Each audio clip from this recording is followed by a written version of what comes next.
Minority Retort on XRAY FM. XRAY FM.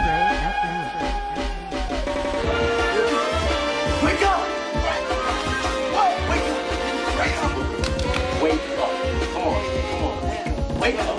And now, Minority Retort with Jason Lamb. All right, it's Friday morning on X-Ray in the Morning. That means it's time for Minority Retort. My name is Jason Lamb. I'm the co-host and co-producer of Minority Retort, the comedy show, which you can see at the Siren Theater. It's an all-people of color comedy show. It's hosted by myself, Niraj Srinivasan, and Julia Ramos.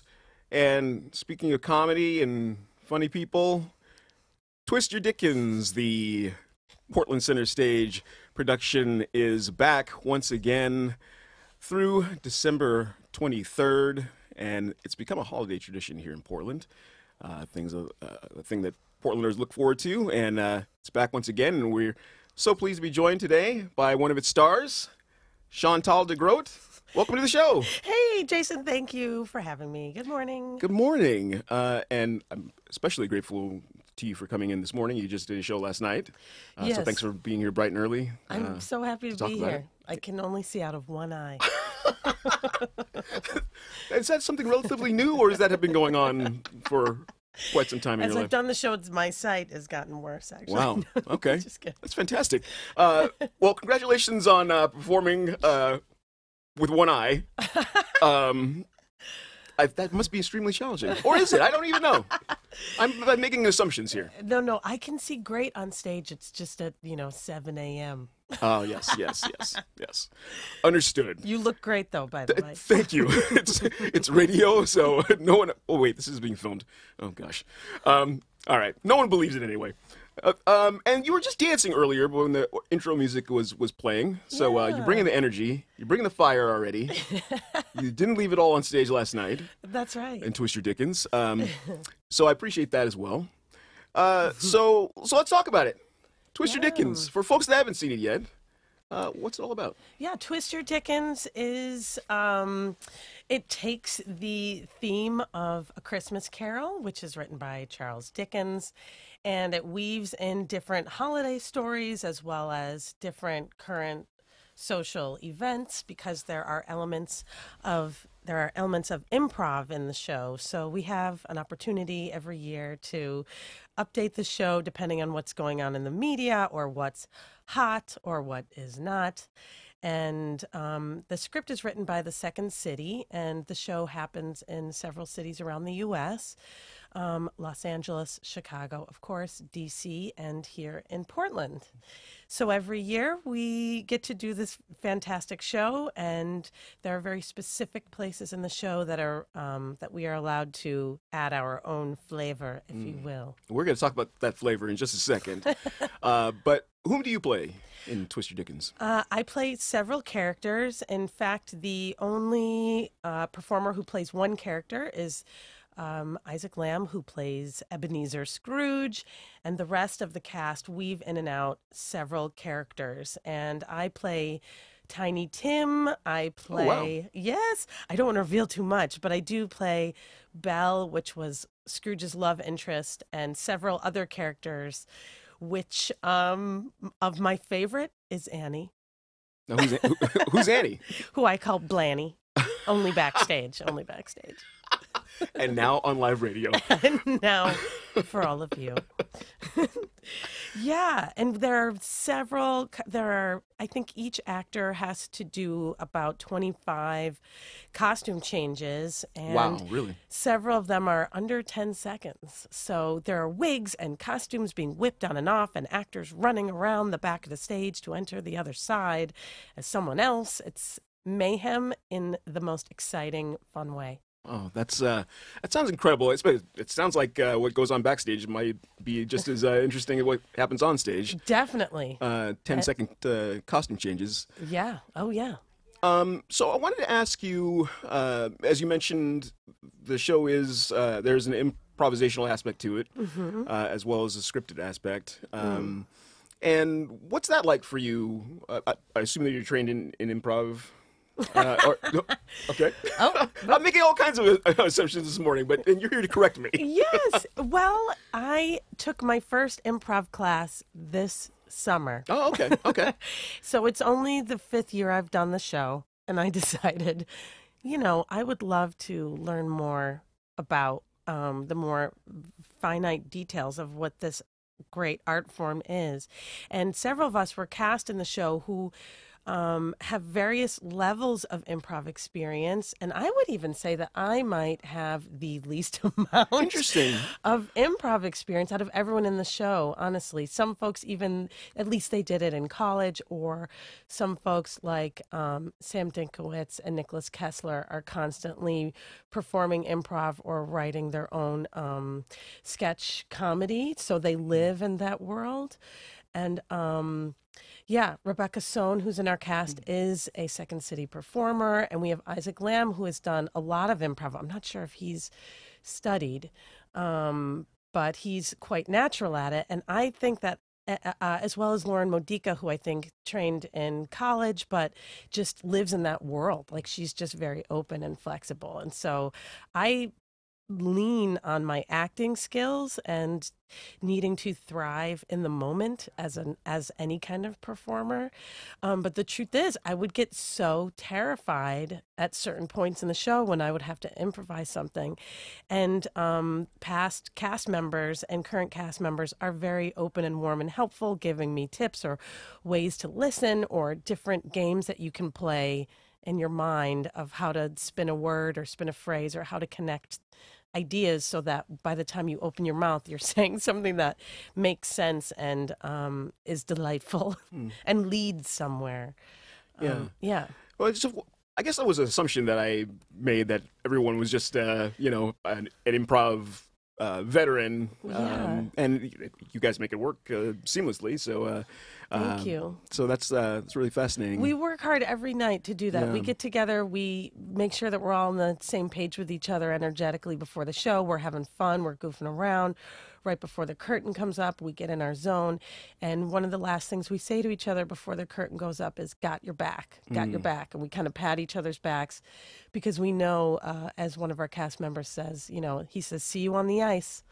We don't know what's going to happen when we get out there, but we always need to feel comfortable and safe with each other to know that we can just go and that it'll be okay. And what's that feeling like in the moment when, like, something is, going a particular direction and you're kind of like riding that wave? Like, what does that feel like for you? It does feel like riding a wave, or like my feet aren't touching the ground. There's an ease to it, and that's how I know that I'm in a good pocket, because I'm not worried, I'm not scared, I'm not trying to plan what I'm going to say. It just starts to come out of my mouth, and there's a feeling of just trust that I'm headed somewhere great. It's a feeling of joy and delight, and the audience is there with me in that moment, or usually with us who are together on the stage.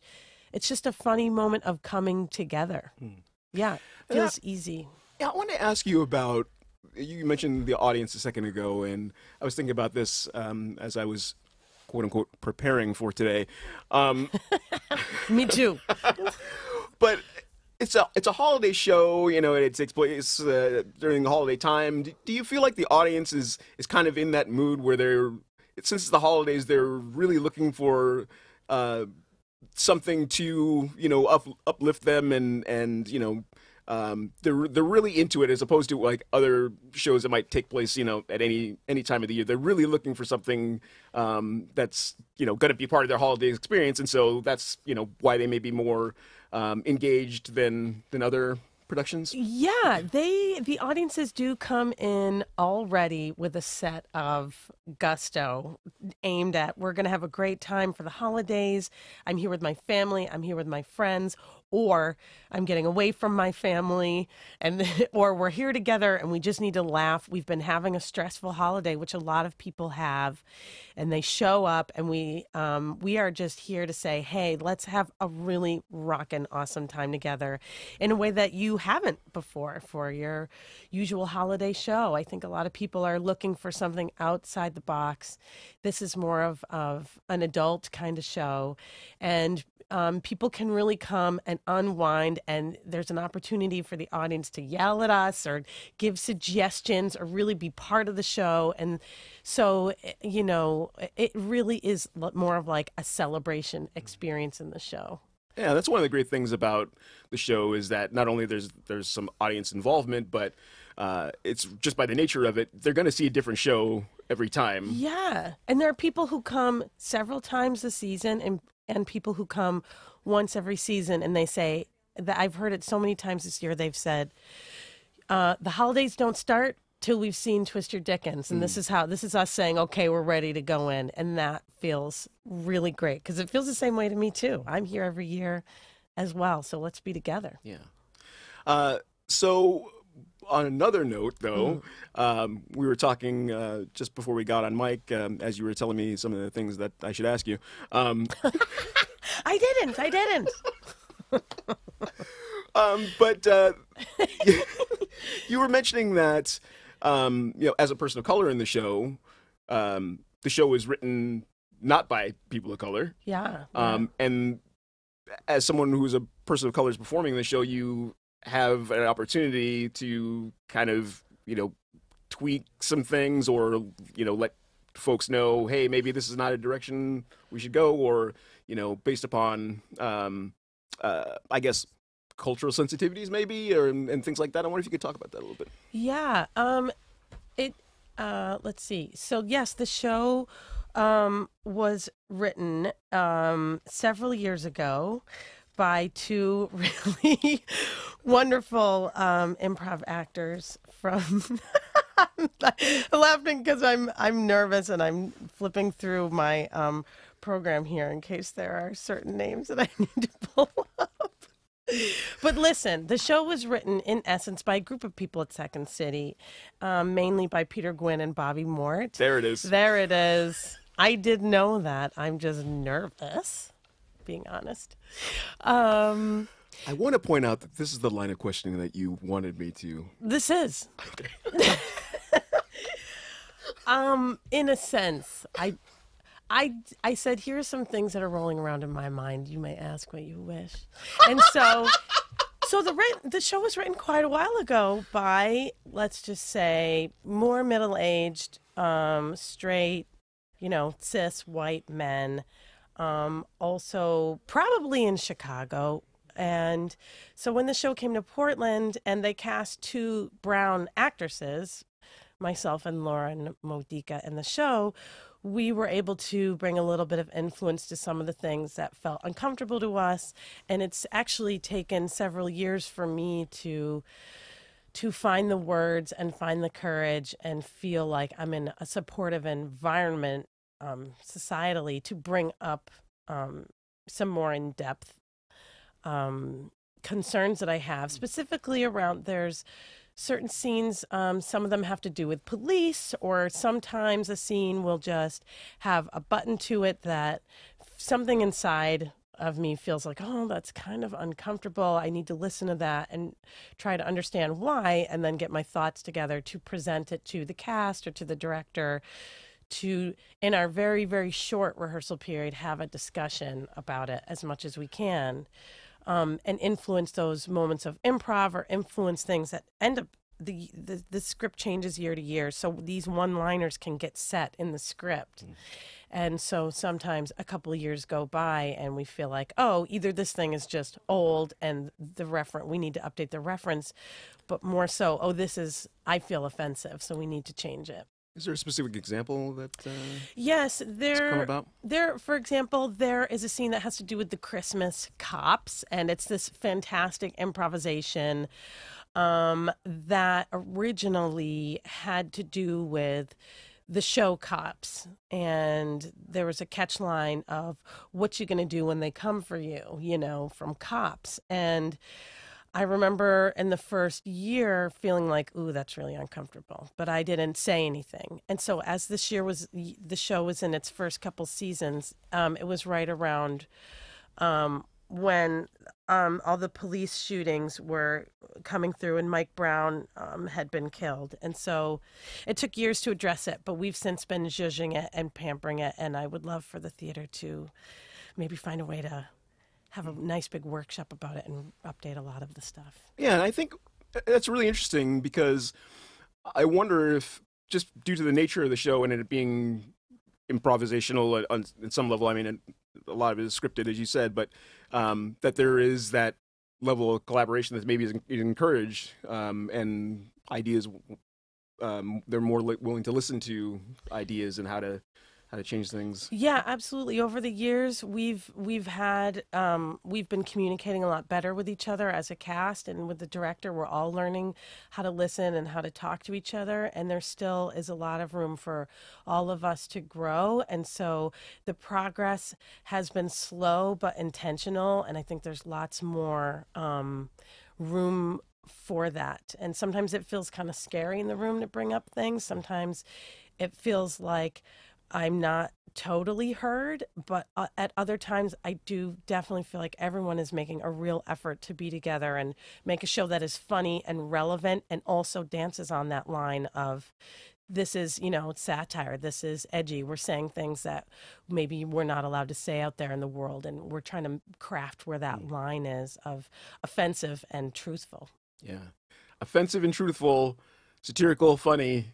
It's Twist Your Dickens. It is Twist Your Dickens. Come twist with us this year. And it's happening at Portland Center Stage. It's running through December 23rd.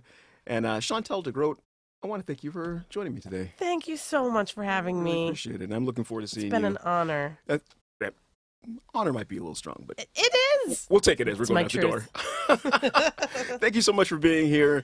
And thank you for listening. We'll be back to wrap up the show in just a moment.